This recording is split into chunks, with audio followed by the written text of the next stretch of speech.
Hey guys, welcome to government jobs Gyan YouTube channel. Guys, आज की इस वीडियो में हम बात करेंगे राजस्थान पब्लिक सर्विस कमीशन के new recruitment notification online form apply process के बारे में। जी हां दोस्तों, राजस्थान लोक सेवा आयोग ने यहां पर वेटरनरी ऑफिसर पशु चिकित्सा अधिकारी के 1100 खाली पदों को भरने के लिए नोटिफिकेशन रिलीज किया हुआ है। कैसे आप इस भर्ती में पार्टिसिपेट करने के लिए अपने फॉर्म अप्लाई कर सकते हो बिना कोई मिस्टेक किए हुए, इसकी पूरी जानकारी हम आपको स्टेप बाय स्टेप रजिस्ट्रेशन से लेकर प्रिंट तक इस वीडियो में देंगे। बस आपको एंड तक हमारे साथ इस वीडियो में बने रहना है। यहाँ पर लास्ट डेट की अपडेट है, केवल एक दिन शेष रह गया है। आप जल्द से जल्द इस भर्ती के लिए अपने फॉर्म अप्लाई कर ले।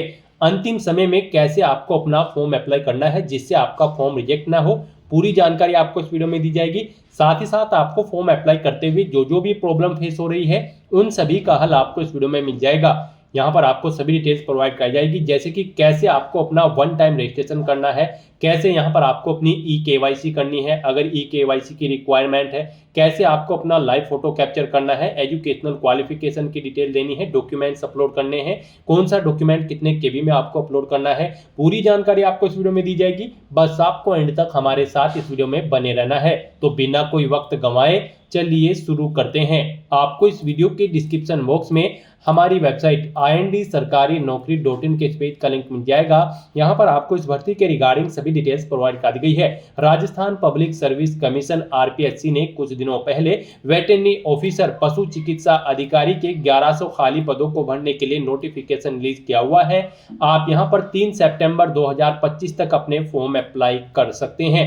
लास्ट डेट की अपडेट है, केवल एक दिन शेष रह गया है। आप जल्द से जल्द अपने फॉर्म अप्लाई कर लें। यहाँ पर बैचलर डिग्री होनी रिक्वायर्ड है आपके पास वेटरनरी साइंस या फिर एनिमल हस्बेंड्री के अंतर्गत, तो आप एलिजिबल हैं, अप्लाई कर सकते हैं। 20 से 40 साल आपकी आयु सीमा रखी गई है। आप ऑल इंडिया से ऑनलाइन मोड में अप्लाई कर सकते हो। उसके लिए आपको इस पेज को नीचे स्क्रॉल डाउन करते हुए इंपोर्टेंट लिंक सेक्शन में आना है। ऑफिशियल नोटिफिकेशन पीडीएफ लिंक पर क्लिक करके इस भर्ती के नोटिफिकेशन को ओपन कर लेना है और इसमें से आपको पूरी डिटेल रीड कर लेनी है। यहाँ पर आपको सभी डिटेल्स प्रोवाइड कर दी गई है, जैसे कि क्या पोस्ट का नाम है, कितनी उसके लिए नंबर ऑफ वैकेंसीज है, किस कैटेगरी के लिए कितनी वैकेंसीज है, कैसे आप अप्लाई कर सकते हो, कब से कब तक आप अप्लाई कर सकते हो, क्या आपका एलिजिबिलिटी क्राइटेरिया होना चाहिए, पूरी जानकारी आपको इस नोटिफिकेशन में दे दी गई है। आप सभी डिटेल्स यहाँ से रीड करें, उसके बाद अपने फॉर्म अप्लाई कर लें। फॉर्म अप्लाई करने के लिए भी आपको हमारी वेबसाइट के इसी पेज पर ही अप्लाई ऑनलाइन का लिंक दिया गया है। जैसे ही आप इस लिंक पर क्लिक करेंगे तो आपके सामने यहाँ पर राजस्थान सिंगल साइन ऑन का ये ऑफिशियल पोर्टल ओपन होगा। इसके थ्रू आप इस भर्ती के लिए अप्लाई कर सकते हो। यहाँ पर गाइस, अगर आपने राजस्थान सिंगल साइन ऑन के पोर्टल पर पहले से रजिस्ट्रेशन कर रखा है तो यहाँ पर आकर आपको अपनी SSO ID या फिर यूजर नेम एंटर करना है, अपना पासवर्ड आपको एंटर करना है, ये कैप्चा कोड आपको यहाँ पर एंटर करना है और लॉगिन की इस बटन पर क्लिक करके आपको अपने डैशबोर्ड में लॉगिन कर लेना है और फिर वहां से आपको अपना फॉर्म अप्लाई करना है। और गाइज, अगर आप यहाँ पर राजस्थान सिंगल साइन ऑन के पोर्टल से किसी भी भर्ती के लिए फर्स्ट टाइम अप्लाई करने जा रहे हो तो सबसे पहले यहाँ पर आपको अपना रजिस्ट्रेशन करना होगा। उसके लिए आपको रजिस्ट्रेशन की ये टैब दी गई है, तो यहाँ पर आपको रजिस्ट्रेशन की इस टैब पर क्लिक करना है। उसके बाद आपके सामने यहाँ पर रजिस्ट्रेशन का इंटरफेस ओपन होगा। यहाँ पर भी आपके पास दो ऑप्शन है, आप सिंपली सिटीजन या फिर उद्योग है तो आप इस ऑप्शन पर क्लिक करें, गवर्नमेंट एम्प्लॉय है तो आप इस ऑप्शन पर क्लिक करें गवर्नमेंट एम्प्लॉय की स्टेप पर। फिर यहाँ पर आप अपना SIPF इस ऑप्शन पर क्लिक करें, फिर आप अपना SIPF नंबर एंटर करें, अपना SIPF का पासवर्ड एंटर करें और नेक्स्ट ऑप्शन पर क्लिक करके अपना रजिस्ट्रेशन की आगे की टास्क कंप्लीट कर ले। गाइस, यहाँ पर अगर आप सिंपली सिटीजन है तो आपको इस ऑप्शन पर क्लिक करना है। फिर यहाँ पर आपको रजिस्ट्रेशन करने के लिए दो ऑप्शन मिलेंगे।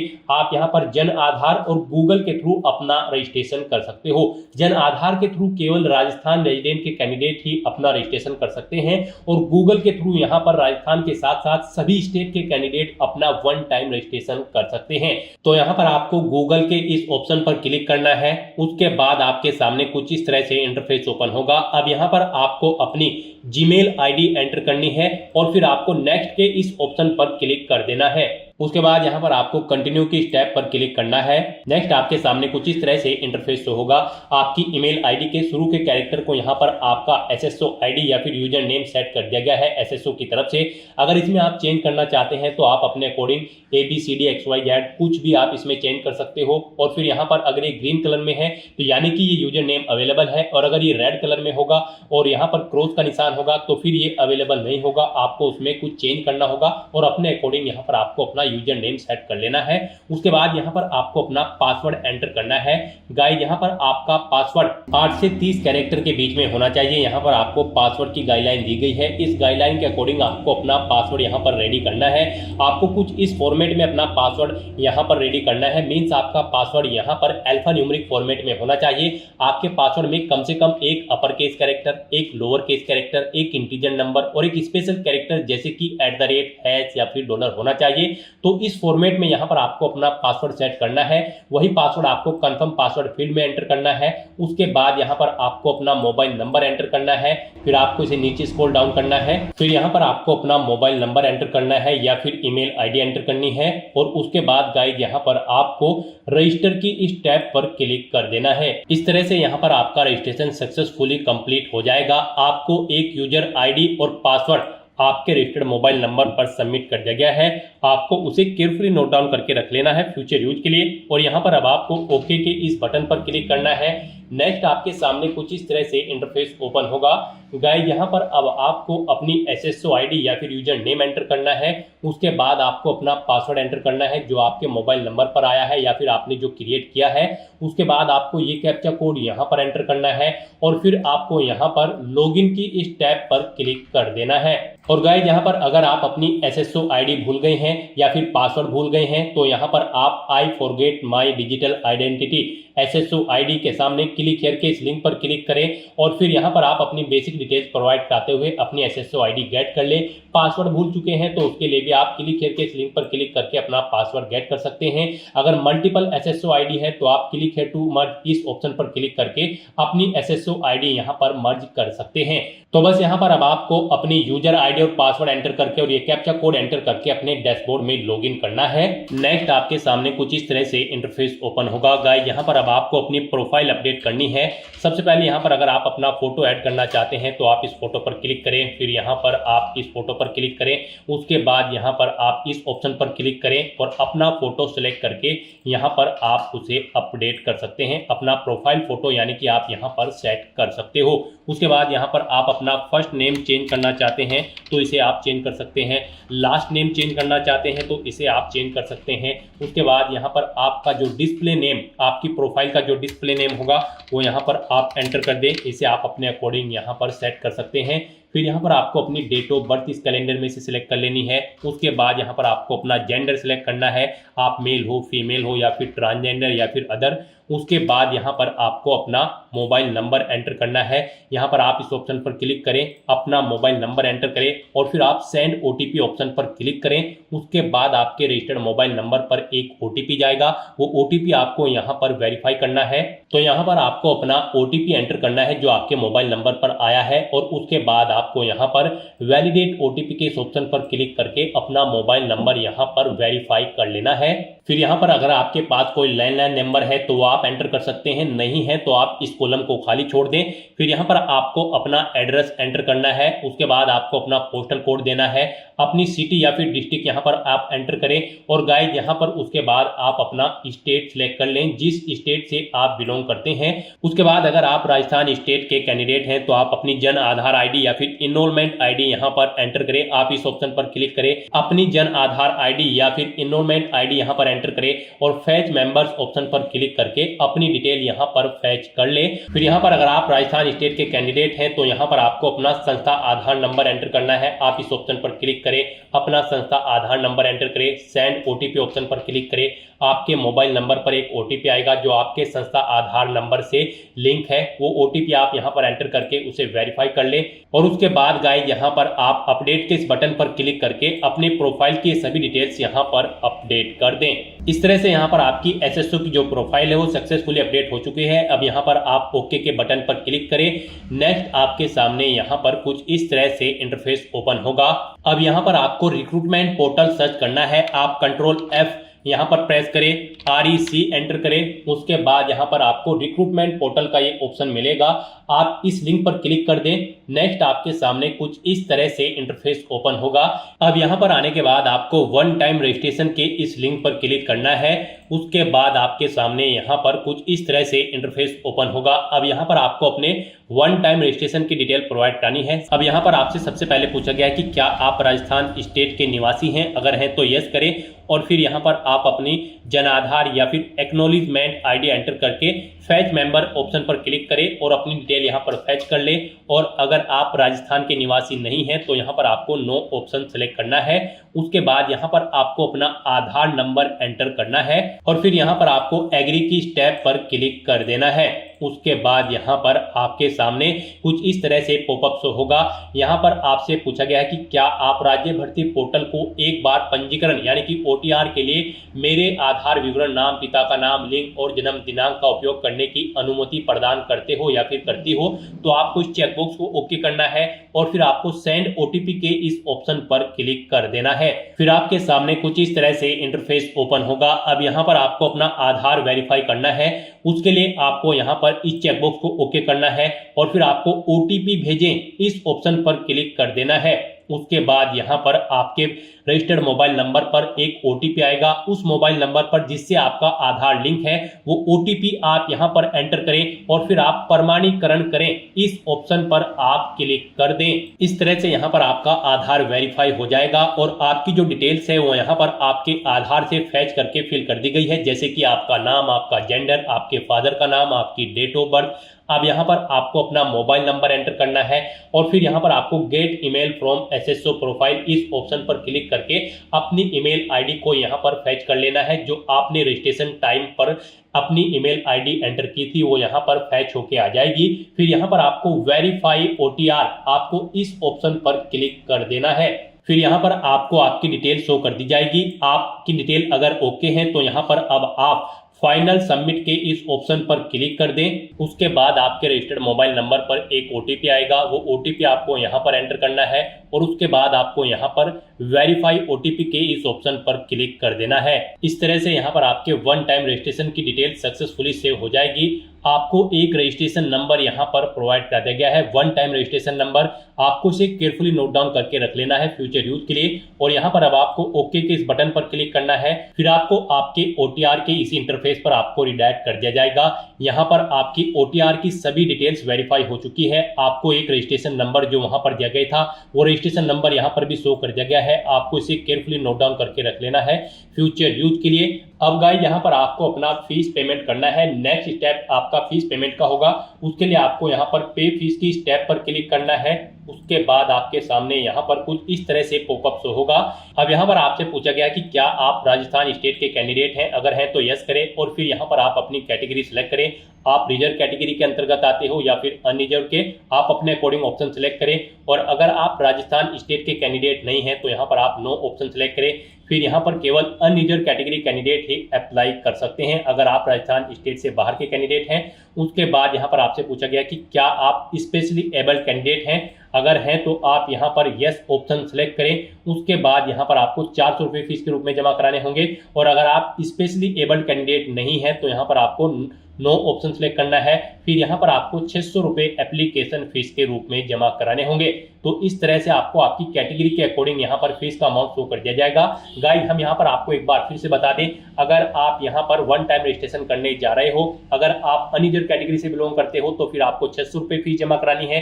रिजर्व कैटेगरी के अंतर्गत आते हो तो फिर आपको 400 रुपये फीस के रूप में जमा कराने होंगे। ये अमाउंट आपको सिर्फ एक बार जमा कराना है। उसके बाद SSO के पोर्टल से जितनी भी भर्तियां निकलेगी, जितनी भी भर्तियों अभ्यर्थियों के लिए आप अप्लाई करोगे फिर आपको कोई शुल्क जमा नहीं कराना है। ये वन टाइम फीस है, आप एक बार फीस जमा करा के फिर यहाँ पर एसएससी की इस वेबसाइट के थ्रू मल्टीपल जॉब्स के लिए आप अप्लाई कर सकते हो। तो यहाँ पर अब आपको आपकी कैटेगरी के अकॉर्डिंग अमाउंट शो कर दिया जाएगा।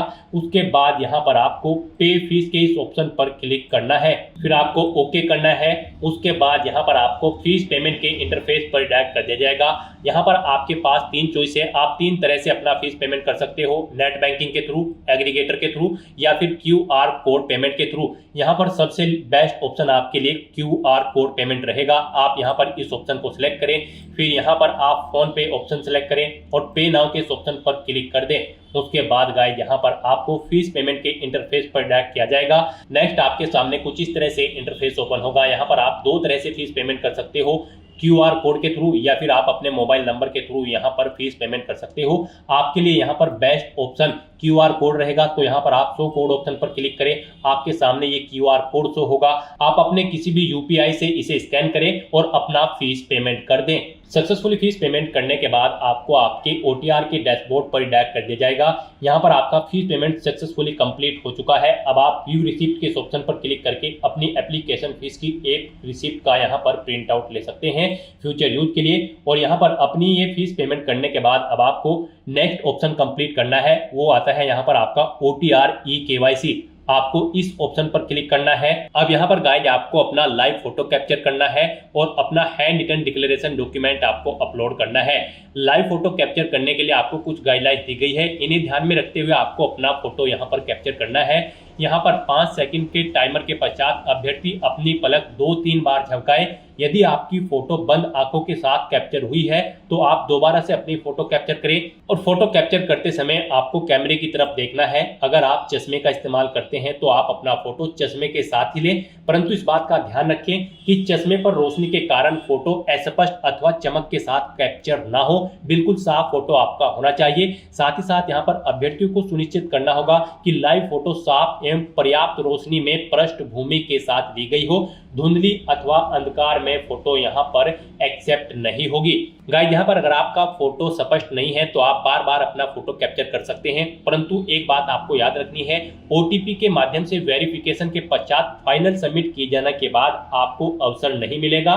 उससे पहले ही आपको अपना फोटो यहाँ पर कैप्चर कर लेना है, फिर आप चेंज नहीं कर पाओगे। तो यहाँ पर इन दिशा निर्देश को रीड करने के बाद आपको इस चेकबॉक्स को ओके करना है। उसके बाद आपको टेक फोटो इस ऑप्शन पर क्लिक करना है। तो यहाँ पर अपना फोटो कैप्चर करने के बाद फिर आपको अपना handwritten declaration document upload करना है।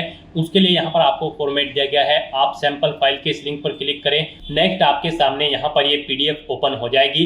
गाइस यहाँ पर आपको इस PDF का एक हार्ड कॉपी प्रिंट आउट ले लेना है और उसके बाद आपको उस हार्ड कॉपी प्रिंट आउट पर अपना नाम मेंशन करना है, अपने फादर का नाम मेंशन करना है, अपनी डेट ऑफ बर्थ देनी है, यहाँ पर आपको अपने हस्ताक्षर करने हैं और उसके बाद आपको ये कंप्लीट डाटा फिर यहाँ पर मेंशन कर देना है अपने हाथ से ब्लू इंक पेन से। और उसके बाद यहाँ पर आपको अपने सिग्नेचर कर देने हैं। फिर ऐसे ही आपको यहाँ पर इंग्लिश में भी अपनी राइटिंग देनी है। उसके लिए यहाँ पर आपको इंग्लिश का परफॉर्मा दिया गया है। यहाँ पर भी आने के बाद आपको फिर अपना नाम एंटर करना है इंग्लिश में, अपने फादर का नाम एंटर करना है इंग्लिश में, अपनी डेट ऑफ बर्थ देनी है और फिर यहाँ पर आपको अपने सिग्नेचर करने हैं। और उसके बाद आपको ये कंप्लीट डाटा फिर अपने हैंड से ब्लू इंक पेन से आपको फिर दोबारा से इंग्लिश में यहाँ पर राइट कर देना है। उसके बाद गाइस यहाँ पर आपको अपनी SSO ID एंटर करनी है, अपना OTR वन टाइम रजिस्ट्रेशन का जो नंबर आपको मिला है वो रजिस्ट्रेशन नंबर यहाँ पर आपको एंटर करना है, अपना परमानेंट एड्रेस आपको यहाँ पर मेंशन कर देना है और यहाँ पर आपको अपने सिग्नेचर कर देने हैं। इस तरह से आपको अपना ये हैंड रिटन डिक्लेरेशन डॉक्यूमेंट तैयार कर लेना है और फिर इसका आपको फोटो खींचकर अपने कंप्यूटर में सेव कर लेना है, यानी कि इसकी एक सॉफ्ट कॉपी। और फिर आपको अपना वो डॉक्यूमेंट यहाँ पर अपलोड करना होगा। यहाँ पर आपका ये डॉक्यूमेंट PDF फॉर्मेट में होना चाहिए, साइज उसका 100 से 200 KB के बीच में होना चाहिए। तो यहाँ पर आपको चूज फाइल बटन पर क्लिक करना है, फाइल को सिलेक्ट करना है और अपना ये हैंड रिटन डिक्लेरेशन डॉक्यूमेंट यहाँ पर अपलोड कर देना है। गाइस हम आपको सैंपल के तौर पर दिखा रहे हैं, कुछ इस तरह से यहाँ पर आपको अपना हैंड रिटन डिक्लेरेशन डॉक्यूमेंट तैयार करना है और फिर इसे आपको अपलोड कर देना है। अपना फोटो अपलोड करने के बाद और हैंड रिटन डिक्लेरेशन अपलोड करने के बाद अब आपको सबमिट eKYC की इस टैब पर क्लिक करना है। उसके बाद में आपको इन चेक बॉक्सेस को ओके करना है और सेंड ओटीपी की टैब पर क्लिक कर देना है।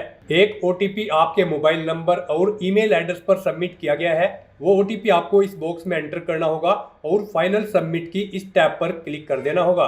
इस तरह से आपकी OTR eKYC कंप्लीट हो चुकी है। तो यहाँ पर अब आपके तीनों स्टेप कंप्लीट हो चुके हैं, आपकी प्रोफाइल यहाँ पर अपडेट हो चुकी है, फीस पेमेंट आप कर चुके हो, अपनी eKYC आप कंप्लीट कर चुके हो। अब यहाँ पर आकर आपको होम के इस लिंक पर क्लिक कर देना है। उसके बाद यहाँ पर आपको आपके डैशबोर्ड में डायरेक्ट कर दिया जाएगा। फिर आपको यहाँ पर ऑनगोइंग रिक्रूटमेंट सेक्शन में आना है। गाइड यहाँ पर आपके राजस्थान सिंगल साइन ऑन के पोर्टल का इंटरफेस यहाँ पर चेंज कर दिया गया है। अब आपका इस पोर्टल का इंटरफेस कुछ इस तरह से शो हो रहा है। यहाँ पर आपको ऑनगोइंग रिक्रूटमेंट सेक्शन में आना है और यहाँ पर आने के बाद आपको वेटेरनरी ऑफिसर 2025 आरपीएससी के सामने अप्लाई नाउ के इस लिंक पर क्लिक करना है इस भर्ती पर अप्लाई करने के लिए।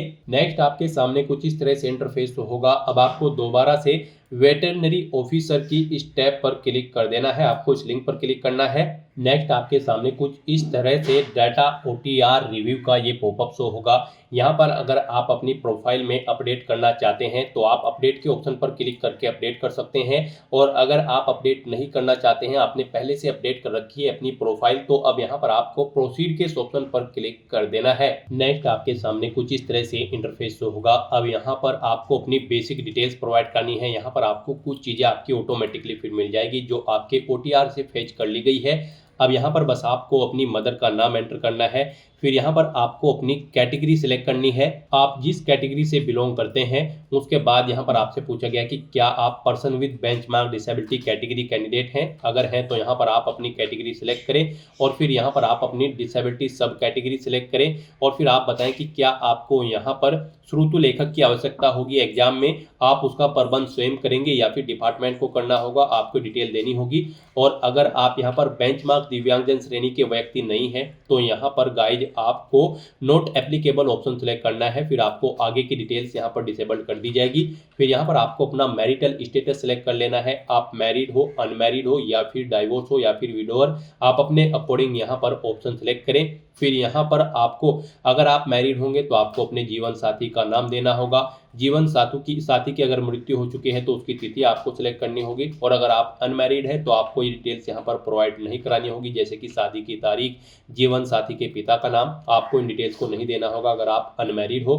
फिर यहाँ पर आपको अपने जीवित बालकों की संख्या देनी है, 1/6/2002 से पहले व बाद में पैदा हुए बच्चों की संख्या यहाँ पर आपको देनी है। और अगर आपके बच्चे नहीं हैं, आप अनमैरिड हो, तो फिर यहाँ पर आपको 00 एंटर कर देना है। तो उसके बाद यहाँ पर आपको आपका मोबाइल नंबर ऑटोमेटिकली फिर मिल जाएगा जो आपके OTR से फैच कर लिया गया है। ईमेल आईडी भी आपके OTR से फैच कर ली गई है। आपका कोई व्हाट्सअप मोबाइल नंबर है तो वो यहाँ पर आप एंटर कर सकते हैं। पासपोर्ट है आपके पास तो उसका नंबर आप एंटर कर सकते हैं। जन आधार ID है तो आप एंटर कर सकते हैं, नहीं है तो इन कॉलम्स को आप खाली छोड़ सकते हैं। उसके बाद यहाँ पर आपको इस पेज को नीचे स्क्रॉल डाउन करना है। फिर यहाँ पर आपसे पूछा गया कि क्या आप राजस्थान के अनुसूचित क्षेत्र से संबंधित है, अगर हैं तो आप यस करेंगे। ये ऑप्शन राजस्थान कैंडिडेट के सामने आएगा जो राजस्थान स्टेट से अप्लाई कर रहे हैं, और जो राजस्थान स्टेट से अलग के कैंडिडेट है उनके सामने केवल यहाँ पर नो ऑप्शन आएगा, उन्हें नो ऑप्शन सेलेक्ट कर लेना होगा। फिर यहाँ पर आपको अपना कोरोस्पोंडेंस एड्रेस एंटर करना है। यहाँ पर आप अपना एड्रेस एंटर करें, अपना स्टेट सेलेक्ट करें, डिस्ट्रिक्ट सेलेक्ट करें, सिटी या गाँव का नाम दें, अपना पिन कोड, फोन नंबर, नज़दीकी पुलिस स्टेशन का नाम यहाँ पर दें, और फिर गाइड आपको अपनी सभी डिटेल्स फिल करने के बाद नेक्स्ट के इस ऑप्शन पर क्लिक कर देना है। नेक्स्ट यहाँ पर आपको अपनी पर्सनल डिटेल प्रोवाइड करनी है। गाइड यहाँ पर सबसे पहले आपको अपनी नेशनलिटी सिलेक्ट कर लेनी है। उसके बाद यहाँ पर आपको अपना स्टेट सेलेक्ट करना है, उसके अकॉर्डिंग आपको अपना डिस्ट्रिक्ट सेलेक्ट कर लेना है।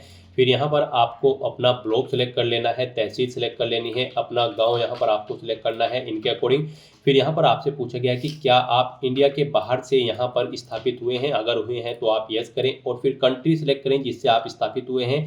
नहीं हुए हैं तो यहाँ पर आप नो ऑप्शन सेलेक्ट कर ले। फिर आपसे पूछा गया कि क्या आप भूतपूर्व सैनिक है, एक सर्विसमैन हैं, अगर हैं तो आप यस करेंगे, और फिर यहाँ पर आप अपनी सर्विस का स्टेटस देंगे। आप यहाँ पर एनओसी टेकन है या फिर रिटायर्ड है तो आप अपना पीपीओ नंबर देंगे, रिटायरमेंट डेट सेलेक्ट करेंगे। और अगर आप यहाँ पर एनओसी टेकन कैंडिडेट है तो एनओसी लेटर नंबर देंगे, डेट ऑफ एनओसी यहाँ पर आप सेलेक्ट करेंगे। और अगर आप ये एक सर्विसमैन कैंडिडेट नहीं है तो सिंपली यहाँ पर आप नो ऑप्शन सेलेक्ट करेंगे, आगे की डिटेल फिर आपको नहीं देनी होगी।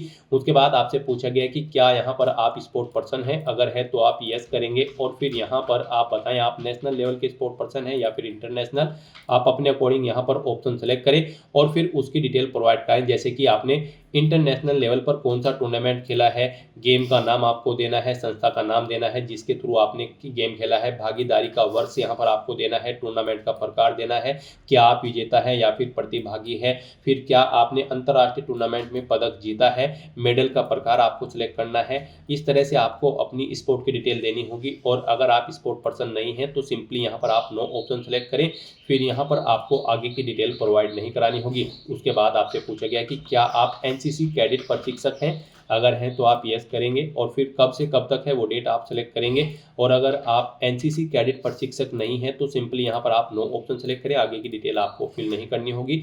उसके बाद आपसे पूछा गया कि क्या आप भूतपूर्व कैदी हैं, अगर हैं तो यस करेंगे। और फिर यहाँ पर आप बताएंगे कि कब से कब तक आप कैद में थे, नहीं है तो आप नो ऑप्शन सेलेक्ट करेंगे। उसके बाद आपसे पूछा गया कि क्या आप मौजूदा सरकारी विभाग सार्वजनिक उपक्रम कर्मचारी हैं, अगर हैं तो आप यस करें। और फिर यहाँ पर आप अपनी सर्विस का नाम दें, किसमें आप कार्यरत थे। और फिर यहाँ पर आप अपनी सब कैटेगरी सेलेक्ट करें, ऑर्गेनाइजेशन का नाम दें, और नहीं थे तो आप नो ऑप्शन सेलेक्ट करें। उसके बाद यहाँ पर आपको अगर आप यस करते हैं तो फिर आपको अपनी पोस्ट डेजिग्नेशन और डेट ऑफ अपॉइंटमेंट भी यहाँ पर देनी होगी। और अगर आप नो सेलेक्ट करते हैं फिर आपको ये आगे की डिटेल्स यहाँ पर नहीं प्रोवाइड करनी होगी, आपके सामने ये ऑप्शन डिसेबल्ड कर दिए जाएंगे। फिर यहाँ पर अगर आप एडिशनल कैटेगरी के अंतर्गत आते हैं इन कैटेगरी के तो इन चेक बॉक्सेस को ओके करेंगे, नहीं आते हैं तो इनको ऐसे ही रहने देंगे।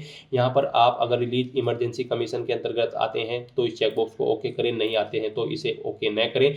आर्मी पर्सनल कैंडिडेट हैं तो इसे ओके कर देंगे, नहीं है तो इसे ओके नहीं करेंगे। इस तरह से अपनी ये पर्सनल डिटेल प्रोवाइड करने के बाद फिर गाइस यहाँ पर आपको नेक्स्ट के इस ऑप्शन पर क्लिक कर देना है। नेक्स्ट यहाँ पर आपको अपनी क्वालिफिकेशन और एक्सपीरियंस की डिटेल प्रोवाइड करनी है। यहाँ पर अपनी क्वालिफिकेशन की डिटेल प्रोवाइड करने के लिए सबसे पहले आपको इस चेक बॉक्स को ओके करना है और फिर यहाँ पर आपको अपनी क्वालिफिकेशन की डिटेल प्रोवाइड करनी है। गाइज इस भर्ती में पार्टिसिपेट करने के लिए, जी हाँ दोस्तों, आरपीएससी वेटरनरी ऑफिसर की पोस्ट पर अप्लाई करने के लिए आपके पास बैचलर डिग्री होनी जरूरी है veterinary science and animal husbandry में, या फिर इसके इक्विवेलेंट क्वालिफिकेशन आपके पास होनी चाहिए किसी वेल रिकॉग्नाइज्ड यूनिवर्सिटी से। भारत की किसी भी वेल रिकॉग्नाइज्ड यूनिवर्सिटी से आपके पास ये क्वालिफिकेशन होनी चाहिए। साथ ही साथ आपको वर्किंग नॉलेज होनी चाहिए Hindi written in Devanagari script और नॉलेज ऑफ राजस्थानी कल्चर की। तो यहाँ पर आपको अब अपनी क्वालिफिकेशन की डिटेल प्रोवाइड करनी है। सबसे पहले यहाँ पर आपको अपनी 10वीं क्लास की डिटेल देनी है। यहाँ पर आप सबसे पहले सब्जेक्ट एंटर करें, जो सब्जेक्ट आपके पास 10वीं में थे। फिर यहाँ पर आपको बोर्ड का नाम देना है जिससे आपने अपनी 10वीं क्लास पास आउट की है। फिर यहाँ पर आपको अपनी 10वीं का रोल नंबर एंटर करना है। उसके बाद गाइस यहाँ पर आपको परीक्षा का परिणाम बताना है, वो आपका सीजीपीए में था, ग्रेड में था या फिर परसेंटेज में। पासिंग ईयर यहाँ पर आपको सिलेक्ट करना है, कब आपने अपनी 10वीं क्लास पास आउट की है, कितने परसेंट मार्क्स यहाँ पर आपने ऑब्टेन किए हैं वो आपको एंटर करने हैं। ऐसे ही यहाँ पर आपको अपनी 12वीं क्लास की डिटेल देनी है। यहाँ पर आपको अपने 12वीं के सब्जेक्ट एंटर करने हैं, बोर्ड का नाम देना है जिससे आपने अपनी 12वीं क्लास की है, 12वीं का रोल नंबर देना है। फिर आपको बताना है आपका रिजल्ट परसेंटेज में था, सीजीपीए में या फिर ग्रेड में, आप अपने अकॉर्डिंग ऑप्शन सेलेक्ट करें। पासिंग ईयर यहाँ पर आप सिलेक्ट करें 12वीं का, फिर कितने परसेंट मार्क्स आपने ऑब्टेन किए हैं वो यहाँ पर आप एंटर करें। उसके बाद यहाँ पर आपको अपनी ग्रेजुएशन या फिर इसके इक्विवेलेंट आपके पास जो कोई डिग्री है उसकी डिटेल यहाँ पर आपको प्रोवाइड करनी है। ग्रेजुएशन आपके पास यहाँ पर veterinary science and animal husbandry में होनी चाहिए या फिर इसके इक्विवेलेंट क्वालिफिकेशन जो कि रिक्वायर्ड है इस भर्ती में पार्टिसिपेट करने के लिए। तो यहाँ पर भी आपको सब्जेक्ट एंटर करने हैं जिससे आपने अपनी ग्रेजुएशन पास आउट की है। वेटरनरी यहाँ पर आपको सब्जेक्ट में एंटर करना होगा veterinary science and animal husbandry. उसके बाद यहाँ पर आपको यूनिवर्सिटी का नाम देना है जिससे आपने अपनी ये ग्रेजुएशन कंप्लीट की है या फिर इसके इक्विवेलेंट जो क्वालिफिकेशन है वो आपने पास आउट की है। अपना रोल नंबर आपको देना होगा ग्रेजुएशन का, बताना होगा आपका रिजल्ट सीजीपीए में है, ग्रेड में है, या फिर पासिंग है, या फिर परसेंटेज, या फिर अवेटिंग है। फाइनल ईयर एपेड कैंडिडेट भी यहाँ पर अप्लाई कर सकते हैं ग्रेजुएशन में। तो यहाँ पर आपको अपने अकॉर्डिंग ऑप्शन सेलेक्ट कर लेना है। परसेंटेज में अगर है, फिर यहाँ पर आपको बताना है कि किस ईयर में आपने पास आउट की है अपनी ये डिग्री, फिर कितने परसेंट मार्क्स आपने ऑब्टेन किए हैं वो यहाँ पर आपको एंटर कर देना है। उसके बाद अगर आपने पोस्ट ग्रेजुएशन या फिर कोई अन्य क्वालिफिकेशन कर रखी है तो उनकी डिटेल भी आप सेम ऐसे ही यहाँ पर प्रोवाइड कर सकते हैं। उसके बाद यहाँ पर आपसे पूछा गया कि क्या आपको एक्सपीरियंस है, अगर है तो आप यस करेंगे और फिर यहाँ पर आप अपना नाम देंगे। उसके बाद रजिस्ट्रेशन नंबर देंगे इंस्टीट्यूट एम्प्लॉयर का। यहाँ पर अगर आपके पास है फिर आपको अपनी डेजिग्नेशन का नाम देना है, जिस पोस्ट पर आप कार्यरत थे, डिपार्टमेंट का नाम देना है जिसमें आप कार्यरत थे, जॉब का नेचर यहाँ पर आपको देना है, कब से कब तक आप कार्यरत थे वो डेट आपको सिलेक्ट कर लेनी है। इनके अकॉर्डिंग यहाँ पर आपकी सर्विस के ईयर कैलकुलेट करके शो कर दिए जाएंगे, ईयर, मंथ और डेज। फिर यहाँ पर आपको अपना पे स्केल देना है, किस पे स्केल पर आप कार्यरत थे। ग्रेड पे है तो यहाँ पर आप अपना ग्रेड पे एंटर कर सकते हैं। इस तरह से अपने एक्सपीरियंस की डिटेल प्रोवाइड करने के बाद फिर यहाँ पर आपको ऐड के इस ऑप्शन पर क्लिक करके अपनी डिटेल ऐड कर देनी है।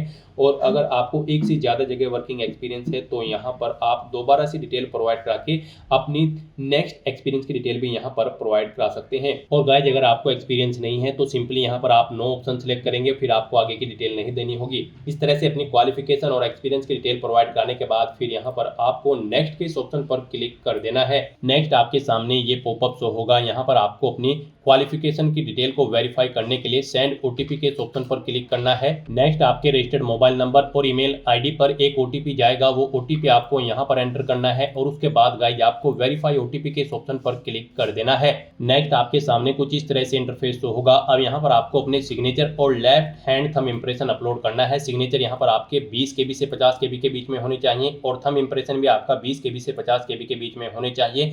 यहाँ पर आपके जो सिग्नेचर होंगे जेपीजी या फिर जेपीईजी और थंब भी आपका जेपीजी या फिर जेपीईजी फॉर्मेट में होना चाहिए। इन्हें अपलोड करने के लिए आपको चूज फाइल के बटन पर क्लिक करना है, फाइल को सिलेक्ट कर लेना है और 1 बाय 1 करके अपना सिग्नेचर और थंब इंप्रेशन यहाँ पर अपलोड कर देने हैं। उसके बाद आपकी बॉडी पर कहीं कोई कट या तिल का निशान है तो उस प्लेस का नाम यहाँ पर आपको एंटर करना है और फिर गाइज आपको नेक्स्ट के इस ऑप्शन पर क्लिक कर देना है। नेक्स्ट आपको आपके एप्लीकेशन फॉर्म का पूरा प्रीव्यू शो कर दिया गया है। आपको सभी डिटेल्स केयरफुली चेकआउट करनी है, पेज को नीचे स्क्रॉल डाउन करना है, डिक्लेरेशन सेक्शन में आना है, चेकबॉक्स को ओके करना है।